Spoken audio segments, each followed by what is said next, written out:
নমস্কার বন্ধুরা, এই দেখো শিলিগুড়িতে দিনের বেলা বৃষ্টি খুব কমই হয়, রাত্রেই বেশি হয়। হঠাৎ আজকেই আমার একটু ধোয়া কাচা লেগেছে।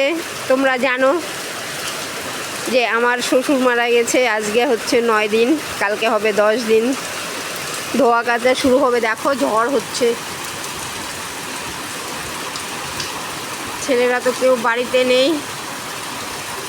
জামা কাপড়গুলো কী করবো, বাধ্য হলাম আজকে। কালকে সামনের বাড়ি ওদেরকে দিয়ে তোলাইছিলাম, ভিজা শুকায়নি, তারপরে কি করব,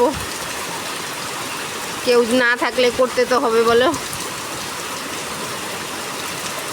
নামে অনেক আছে, কাজের বেলা কেউ নেই।